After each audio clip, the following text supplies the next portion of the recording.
What's up guys, this is IR Pilot coming at you with another one of my Rust-based design videos. Today I'm going to try to make a comprehensive video of all the tips I've gathered from the community and thought of myself on building a extra layer or layers of protection on your bases. So without further ado, let's get right into it. So the first tip, and probably the most obvious, is adding extra layers of protection on the outside of your base. The more floors or walls they got to get through to get to your good stuff, the more it costs them, and the less likely they are to get to it. The next tip I have for you is adding half blocks to the inside of your walls and upgrading them as far as you can.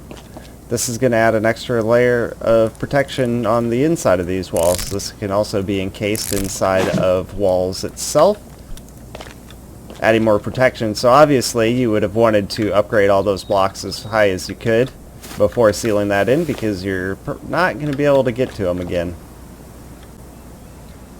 Our next layer of protection is these beautiful signs, because ladders cannot be placed on signs. So this is going to add a little bit extra protection in the fact that these will have to be destroyed before anybody can place a ladder on them. While they might not have very high health, it's still an extra bit, and it helps. Now next we got everyone's favorite, the overhangs. I haven't upgraded these yet because of the upcoming videos I'm about to make, but if you want to increase the protection using overhangs, thanks to our handy half blocks here, we're able to just throw in some extra layers there and upgrade these as they go up. These provide protection by forcing raiders that want to use ladders to break through the floors as they want to go up. With these overhangs, we're also able to add a little bit of extra protection from the raiding towers, or people that want to just try to jump onto your base somehow, as well as adding some extended protection out away from the base using different things. I definitely think it's a good idea to have some sort of spikes there, and these cement barricades are really handy. Now, we are also able to throw the half walls onto these overhangs, but the thing to keep in mind there is if you have the half walls, you're not going to want to have another set of half walls on the next layer, because ladders are going to be able to be placed by making that bridge there. Without that,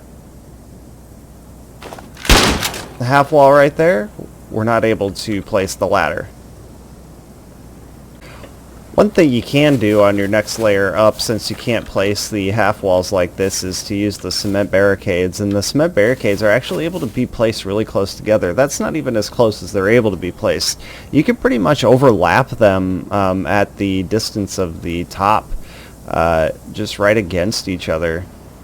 Here you can see an example of how close these cement barricades are actually able to be placed together. And as you can see, they're each 200 points. These are 600, and you can usually double the spikes up. I'm getting stabbed. You can usually double the spikes up on one of these ledges as well, but these barricades really do provide a lot of protection. And then once again, we're able to place signs on the outsides of these half walls there, to give us a little bit more ladder protection, as well as adding just another layer of protection. And finally, I don't think anything can beat the classic idea of the traps outside the base. If they can't get close to your walls, then they can't get up to them, unless they're using rockets, I suppose. But this way you're able to kind of decide the type of raider that's coming for you, because it's going to have to be a raider that's coming with rockets.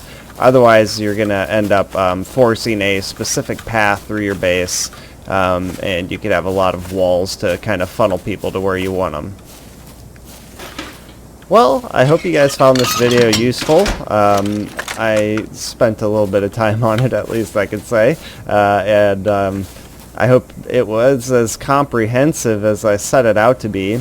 There are a lot of people making base design videos, and it's really cool getting to see everybody's ideas, and I've tried my best to combine them all into one here. So thank you guys again for watching.